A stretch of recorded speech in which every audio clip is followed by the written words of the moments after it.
What does the Dome guy have anything to do with the pseudonymous developer of Bitcoin?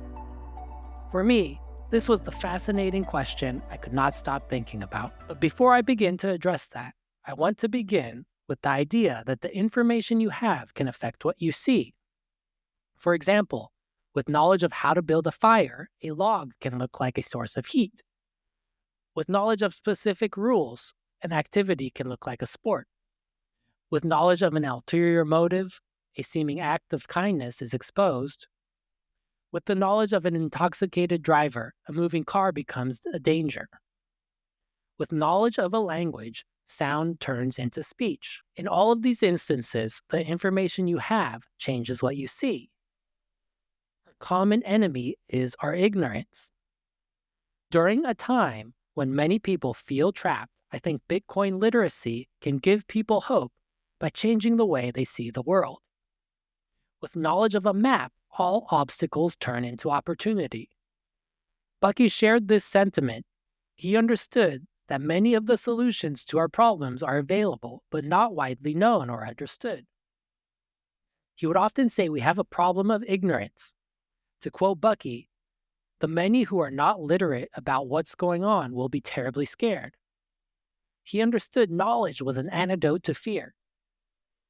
After studying the work of Bucky, there is clear evidence that Bucky fully understood Bitcoin, the idea, and spent his life to preserve and share this discovery.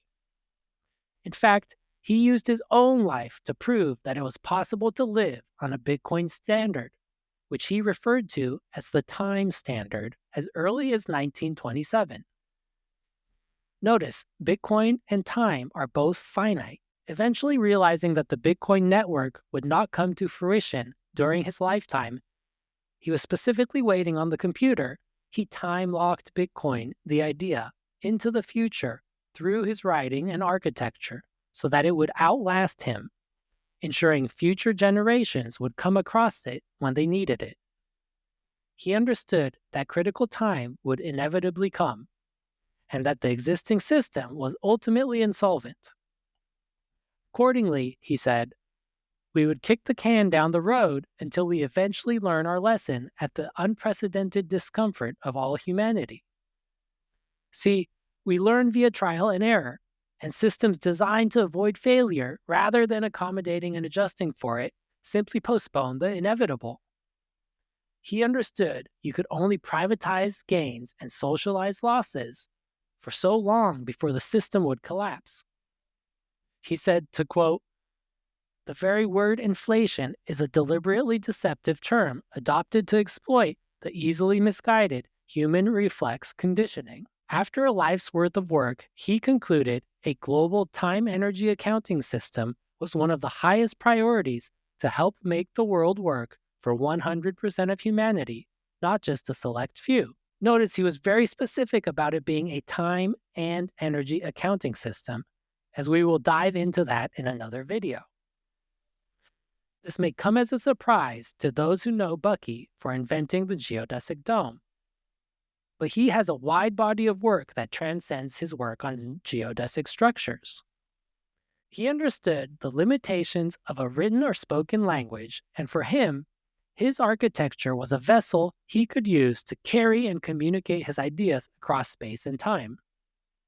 He often said he was thinking 50 years ahead, and 50 years ahead of his work puts us roughly around 2008, 2009, when Satoshi shared the Bitcoin protocol with the world.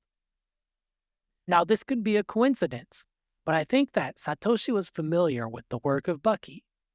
It explains a lot. I could be wrong, and either way, it doesn't change anything about Bitcoin. I just find the fidelity between the two edifying, and I think Bucky's work, as esoteric as it is another gateway to understanding why Satoshi shared the Bitcoin protocol with the world. And understanding the problem is a prerequisite for understanding the tool. Satoshi used Bucky's playbook to anticipate a challenge, create a tool, put that tool out into the world, and walk away. Bucky called this process comprehensive anticipatory design science. Through experience, Bucky understood it was easier to change people's behavior through the environment than it is to change their mind.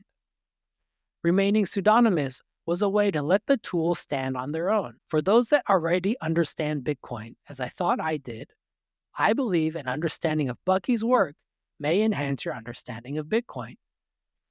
Now that's a bold statement, but there is some very specific evidence in his writing that Bucky understood Bitcoin just as much, if not better, than the best of us do today. He covers everything from the physics to philosophy of Bitcoin.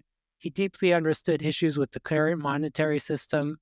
He wrote extensively about nodes, network theory, the difficulty adjustment, 51% attacks, scaling behavior, unique properties of time and energy, stranded but abundant energy, pollution as misallocated resources, amortizing energy infrastructure, decentralized systems, zombie companies, inviolable property, monetary value of housing, issues with commercial real estate, the importance of number zero, digital keys, global energy networks, etc., etc. The list goes on.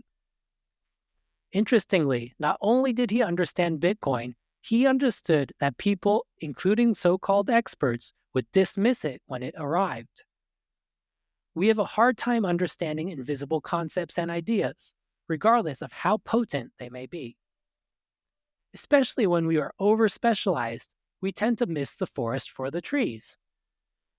Because of the incredible foresight it would have required, people assume that there was no way Satoshi could have anticipated the environmental benefits of something like Bitcoin.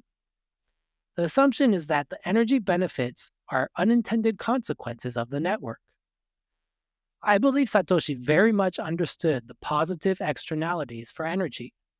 I would go as far as saying that they are not externalities at all. They are an integral and intentional part of the system that was engineered. To use Bucky's words, the side effects are the major effects. His work suggests that perhaps the energy benefits of Bitcoin are not unintended consequences of the Bitcoin network, but rather that Bitcoin is the pretext for global energy security, which is the key to ending the cyclical trap of divisive violence.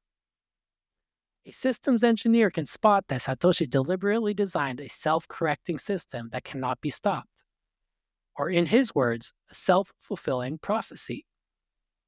There is a saying, fix the money, fix the world. Bucky was clear, money is not real wealth. Acquiring Bitcoin may be the goal, but could harnessing larger and larger blocks of inexhaustible energy be the purpose? The universe is precessional, as Bucky would say. The side effect is the main effect. Was Satoshi knowingly playing chess? Bucky's work suggests that might be the case. Fix the energy, fix the world. Now, I don't mean for any of this to be prescriptive. I encourage you to see for yourself. The information is there. In the words of Bucky, don't trust, verify. Don't outsource all of your thinking. Do your own research and form your own opinion. Bucky went as far as saying that our future depended on it.